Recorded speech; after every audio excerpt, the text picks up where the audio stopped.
Right now, in a hidden mansion somewhere in the Swiss Alps, 12 people are making decisions that will change your life.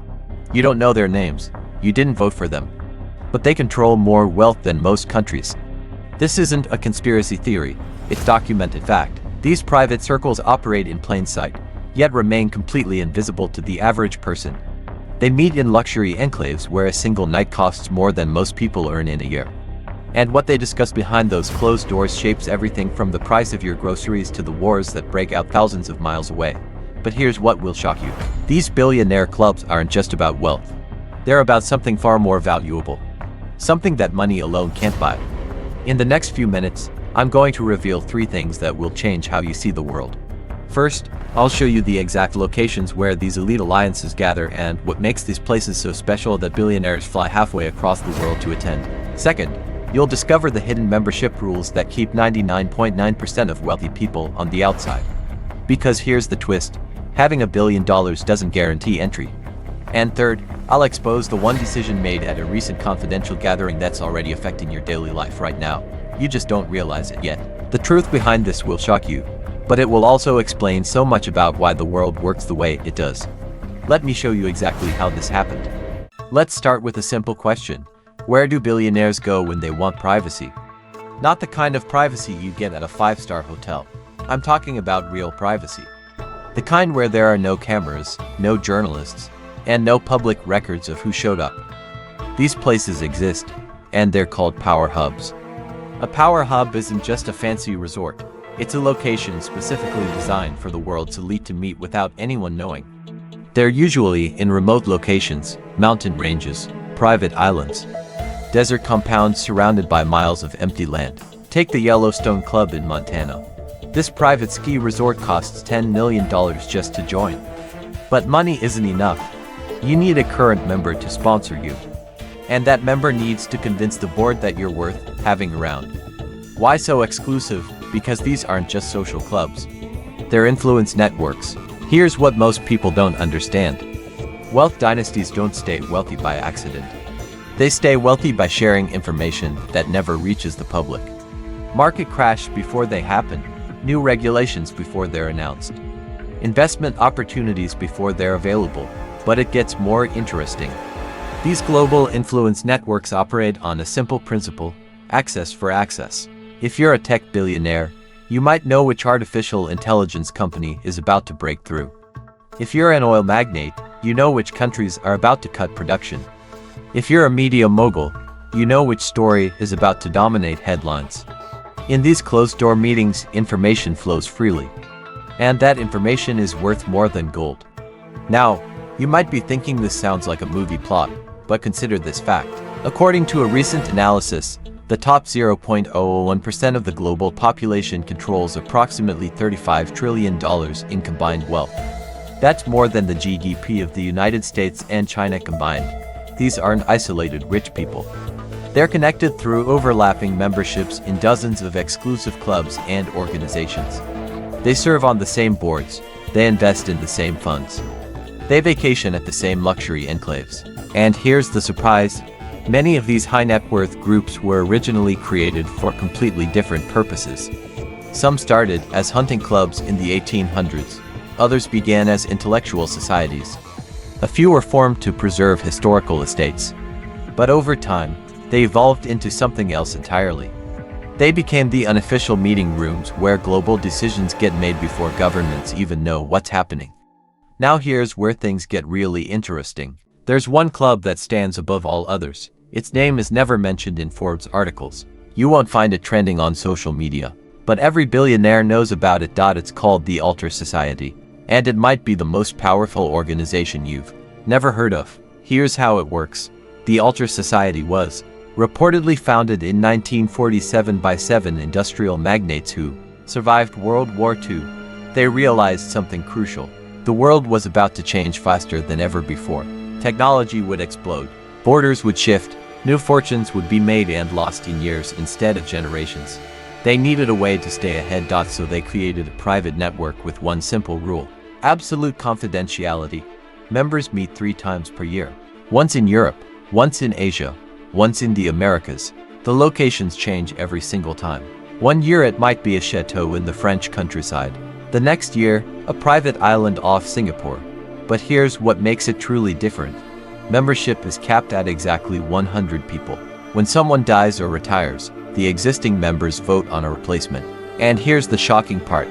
They don't just vote for the richest person available. They vote for whoever brings the most valuable access. Let me give you a real example. In 2019, according to sources familiar with the matter, the Altar Society admitted a mid-level government official from a Southeast Asian country. His net worth was less than $50 million, barely a rounding error compared to other members. Why did they want him?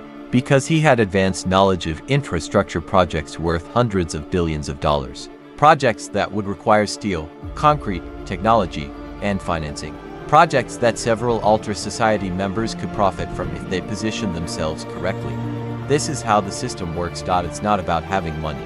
It's about having information that creates money. Now, let me connect this to your daily life. Remember when certain tech stocks suddenly jumped right before major government contracts were announced? Or when specific pharmaceutical companies saw their share prices soar days before drug approvals? Coincidence? Maybe. But here's a pattern that's harder to explain. A financial researcher analyzed the investment portfolios of known members of elite alliance groups. He found something remarkable. These portfolios consistently outperformed the market by an average of 12% annually. 12% might not sound massive, but compound that over 20 years, and you're talking about turning $1 million into nearly 10 million, just from having slightly better information than everyone else.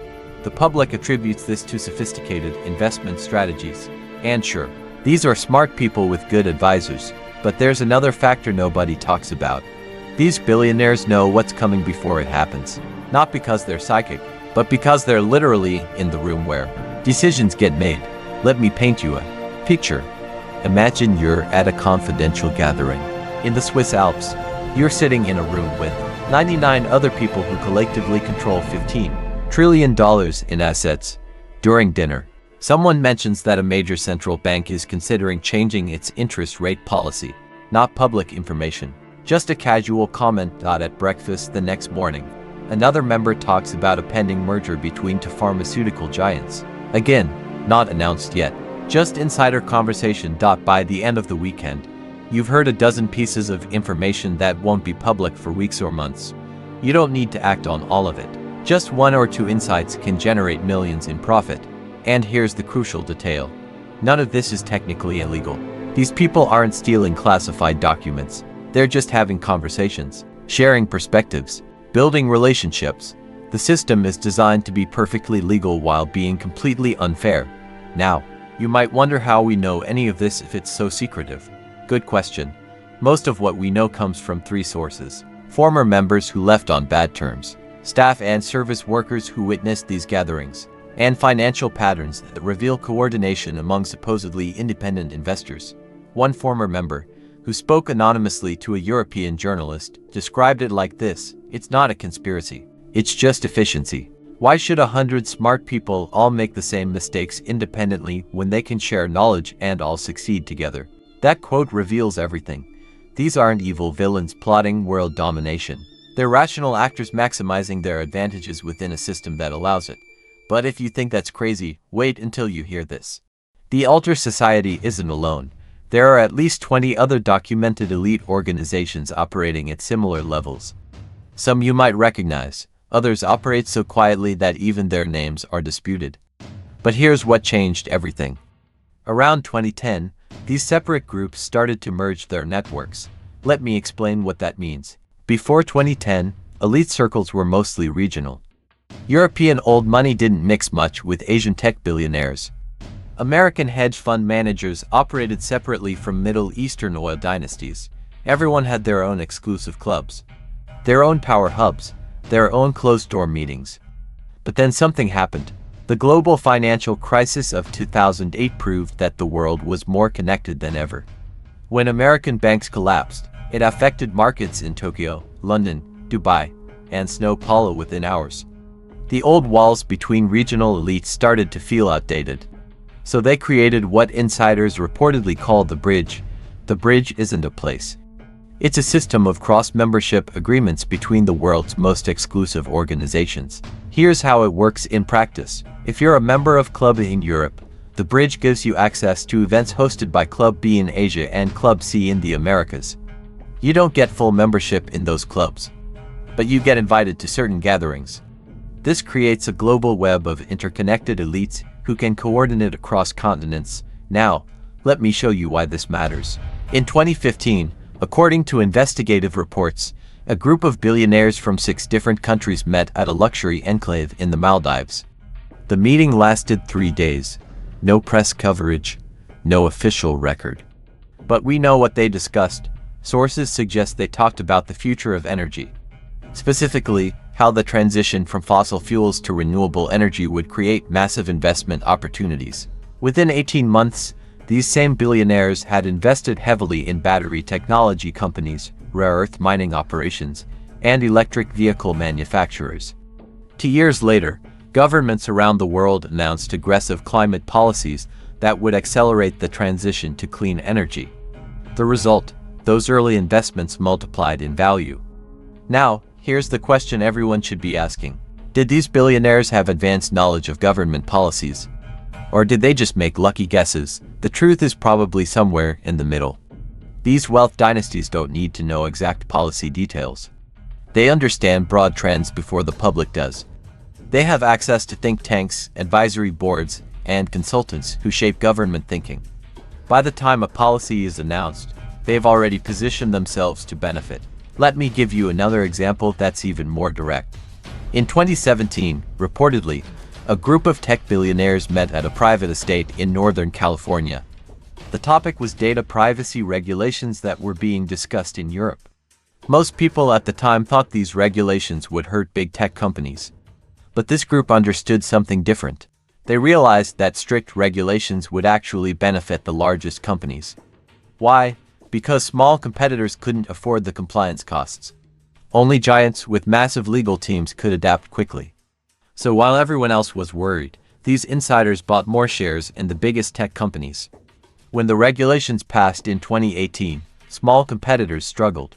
The big companies thrived, and those investments paid off handsomely. This is the pattern that repeats over and over.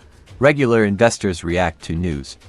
Elite investors anticipate news because they're connected to the people who create the news. But here's where it gets even more interesting. These global influence networks don't just share information. They also coordinate action. Let me explain what I mean. Imagine 10 billionaires from different industries all want to invest in a new technology. If they each invest separately, they might compete against each other. Prices go up. Everyone pays more. But if they coordinate through their private circles, they can divide up the market. One person takes North America, another takes Europe, a third takes Asia. No competition, maximum efficiency, shared profit. Is this illegal? Technically, it depends on the specific circumstances. Antitrust laws exist to prevent this kind of coordination. But those laws are designed for corporations, not individuals. When billionaires coordinate privately through informal networks, it's much harder to prove illegal collusion. They're not sending emails saying let's fix prices together. They're having quiet conversations at exclusive gatherings, suggesting possibilities, building consensus. The system protects itself through plausible deniability. Now, you might be thinking, if this is also secret, how do we know it's happening? Fair question. The evidence comes from multiple sources. Financial forensics that reveal unusual patterns of coordinated investment. Leaked documents from private family offices. Testimonies from former members and staff. One particularly revealing source is estate planning documents. When billionaires die, their financial records sometimes become public through probate proceedings. These documents show investments that happen months or years before similar moves by other members of the same clubs. The pattern is too consistent to be coincidence. Another source is regulatory filings. Major investors must disclose their positions in public companies. By analyzing these disclosures, researchers can see when multiple billionaires with known connections make similar moves around the same time. One academic study found that members of elite clubs were 3 times more likely to invest in the same companies within a 6-month window compared to random billionaires with no connections. 3 times more likely isn't proof of conspiracy, but it strongly suggests information sharing. And here's the final piece that makes this all work. These high net worth groups maintain their exclusivity through carefully designed barriers. It's not just about wealth, it's about loyalty. New members go through years of evaluation. They're invited to smaller gatherings first. Their discretion is tested. Their values are assessed. Only after proving themselves do they gain access to the inner circles where the real conversations happen. This brings us to the most shocking discovery of all. Everything I've told you so far is about money and markets. But there's a deeper layer that most people never consider. These elite alliances don't just shape economics. They shape culture, politics, and the future of human civilization. Let me explain with a specific example that will make this clear. In 2020, during the early months of the pandemic, the world was in chaos. Governments were scrambling to respond. Economies were collapsing. Nobody knew what would happen next. But according to multiple sources, a small group of billionaires held a series of virtual meetings during March and April of that year. They weren't just discussing how to protect their wealth. They were discussing how to restructure the global economy for what they called the post-pandemic world. Here's what reportedly came out of those meetings. First, they identified which industries would grow and which would decline. Remote work would explode, meaning tech platforms would become even more valuable. Physical retail would suffer, accelerating the shift to e-commerce. Traditional education would face a crisis, creating opportunities for online learning. Second, they discussed how to position themselves to benefit from massive government spending. Trillions of dollars would be injected into economies worldwide. The question was, where would that money flow? Third, and this is the most significant part, they talked about shaping the narrative. What I mean is this. These billionaires control or influence major media companies, think tanks, and academic institutions. They understood that public opinion about the pandemic response would determine which policies got implemented. So they coordinated messaging through the organizations they funded. Now, before you think this is a conspiracy theory, let me be clear about what I'm saying and what I'm not saying. I'm not suggesting these billionaires created the pandemic. I'm not claiming they're controlling world governments. What I am saying is this: when major crises happen, those with resources and connections can shape the response in ways that benefit them. And they do this through completely legal means. Donations to think tanks, funding research, supporting certain media outlets, lobbying for specific policies. The system allows it, and they use it. Here's a concrete example. Several billionaire members of elite circles owned stakes in telehealth companies before the pandemic. These were small investments, not major holdings. During the pandemic, telehealth became essential. Government regulations that previously restricted its use were suspended. Insurance companies started covering virtual appointments. Those small investments became massively profitable, not through luck, but because the policy environment changed in ways that favored this technology. Did these billionaires cause those policy changes? Not directly. But their funded think tanks published papers supporting telehealth expansion. Their media investments gave favorable coverage to virtual medicine. Their political connections meant they had access to the officials making decisions. This is how power actually works in the modern world. It's not about controlling everything. It's about influencing the probability of outcomes in your favor. Now, let me show you something even more significant.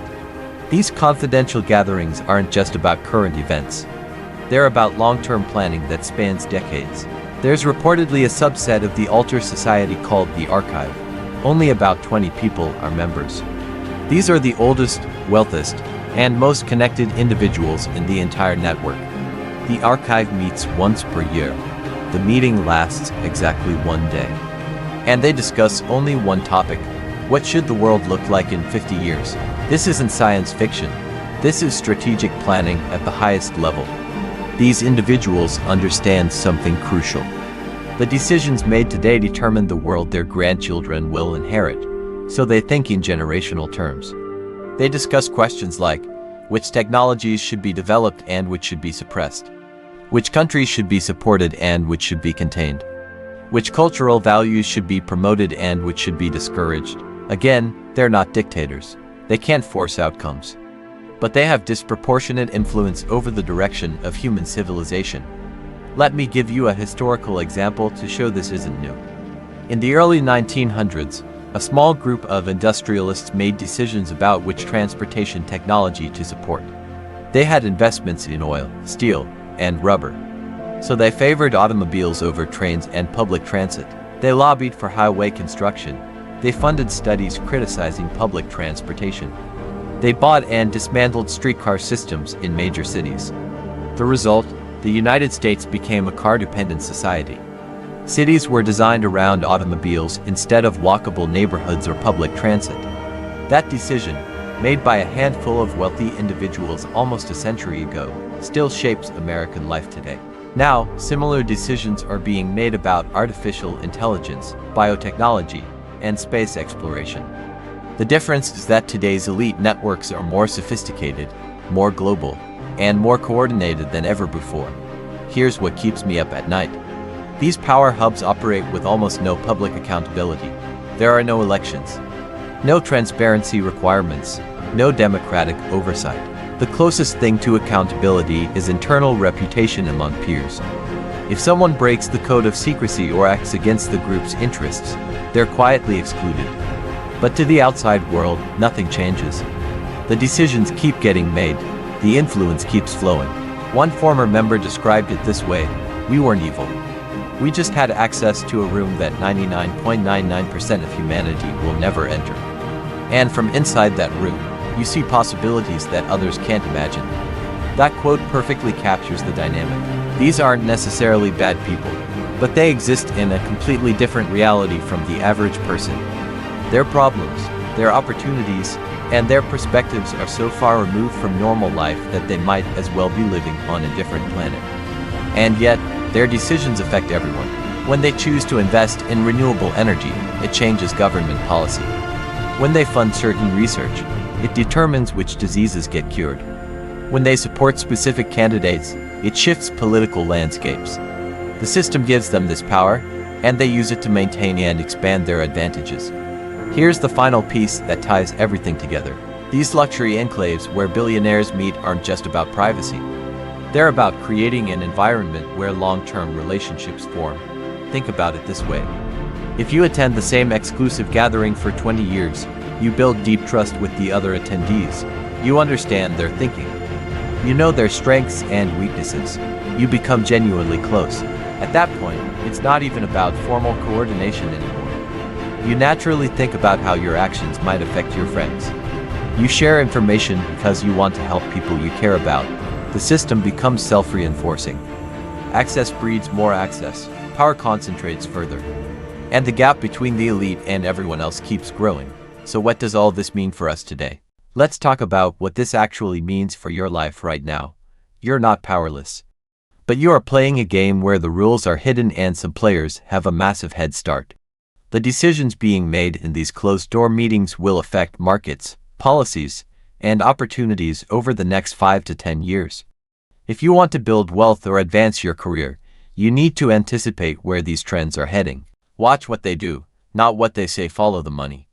When multiple billionaires with known connections invest in a particular sector, pay attention. Track foundation grants. They reveal priorities. Monitor policy think tanks funded by elite networks. The papers they publish often preview future government positions. This won't give you the same advantage as being in the room, but it gives you a fighting chance. Here's a specific example. In 2022, several prominent billionaires started talking publicly about resilience infrastructure before most people were thinking about supply chain vulnerabilities. If you were paying attention, you could have invested in water management, food security, and distributed manufacturing. Many of those investments have already appreciated significantly.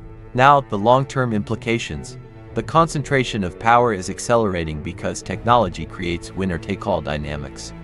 The billionaires in these private circles are coordinating to ensure that key technologies of the future are controlled by their networks. Artificial intelligence is the perfect example. The computational power required to train cutting-edge AI models is enormously expensive. Only the largest companies and wealthiest individuals can afford it. But whoever controls advanced AI will have unprecedented power to shape information, automate industries, and influence human behavior. Do you think these decisions are being made democratically, or in confidential gatherings among people with billions at stake? Here's what this means for you: more automation, more industries dominated by a few giant companies, more decisions made by algorithms trained on data controlled by elite networks. Building wealth through traditional means gets harder. Owning a small business becomes more difficult when competing against companies with unlimited resources. The game is changing, and the new game favors those with access, capital, and information. So what's the personal takeaway? Adapt or get left behind. 3 strategies that work. First, develop skills that AI can't easily replicate. Creative thinking, complex problem solving, emotional intelligence, genuine human connection. Second, build your own network. You don't need billionaire clubs, but you do need strong relationships with people who can share information and create opportunities. Attend conferences, join professional organizations, network strategically. Third, understand asymmetric opportunity situations where the potential upside is much larger than the downside. Early stage investing, learning high-demand skills. Starting a business in an emerging field. The elite access dozens of asymmetric gates. You might only make 1 or 2. Choose wisely. Is this system fair? Obviously not. Some argue for higher taxes, stricter lobbying regulations, or breaking up large companies. These might help at the margins, but the fundamental dynamic won't change unless we address information asymmetry. As long as some people have access to information and networks that others don't, power will concentrate. Here's a thought experiment. Imagine you suddenly gain membership in the Alter Society. Would you use that access to change the system, or benefit yourself and your loved ones? Be honest, most people would take the opportunities. This doesn't make you evil, it makes you human. The system persists because it's about rational actors responding to incentives. And the people with the power to change incentives are the same people benefiting from the current system. But here's something crucial. These elite networks are not monolithic. They have internal conflicts, competing factions, and disagreements. Some billionaires want to preserve the existing order, others want to accelerate change. When elites disagree, they sometimes need public support. That's when public opinion actually matters. Don't think of yourself as completely powerless. You have more influence than you realize, especially when combined with millions of other people thinking strategically.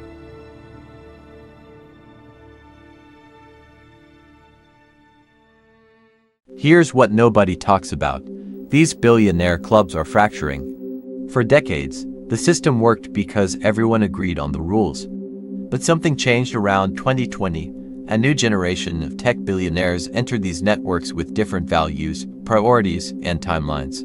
Old money thinks in centuries. New money thinks in quarters. Old money values discretion. New money values disruption. This generational clash is creating cracks. At a confidential 2021 gathering, traditional industrialists clashed with tech billionaires over data privacy. Neither side could force a resolution. That disagreement has played out in policy battles worldwide. These elite alliances are powerful, but not all-powerful. When internal unity breaks down, their ability to shape outcomes weakens. As these networks fragment, opportunities open up. When billionaires compete, they need allies. They fund new organizations. They hire talented people. The next decade might be the best time in generations for outsiders to build wealth and influence. Let me share one final story. In 2018, a relatively unknown entrepreneur with a breakthrough in battery technology was invited to a private gathering in Singapore. He wasn't a billionaire. His net worth was roughly $70 million. He faced a choice: maintain control independently or accept investment and guidance from the Alter Society, gaining access to their networks but giving up some autonomy. He chose the latter. Within 3 years, his company became a multi-billion-dollar enterprise. He became a billionaire and was quietly inducted into the Alter Society. The twist: his technology was important, but what really made him successful was the access he gained. Introductions to manufacturers, connections to regulators, Investment capital from people who understood the long-term vision. This illustrates the fundamental truth. These elite circles are about compounding advantages through access. But that entrepreneur was an outsider who made it in. Which means the system, while heavily tilted, isn't completely closed. Exceptional talent plus strategic positioning can still create breakthroughs. Remember when I said 12 people in a Swiss mansion were making decisions that affect your life? That's literally true, but now you understand the context. Those decisions are coordinated through decades of relationship building. They're made by people who genuinely believe they're acting in everyone's best interest, even as they primarily benefit themselves. And those decisions are increasingly contested by competing factions, which creates opportunities.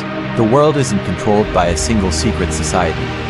It's shaped by overlapping networks of powerful people with aligned but not identical interests. The game is neither completely rigged nor completely fair. Your job isn't to fix the system. Your job is to understand it well enough to navigate it successfully. Build skills, create value, develop relationships. Position yourself strategically. Here's the secret nobody tells you. The system wants you to feel powerless. But history shows that outsiders occasionally break through. New fortunes get made, power shifts, networks evolve. You probably won't become a billionaire, but you can absolutely build a better life by understanding how power actually works and making strategic choices accordingly. If you found this video valuable, hit that subscribe button, like and share with your friends.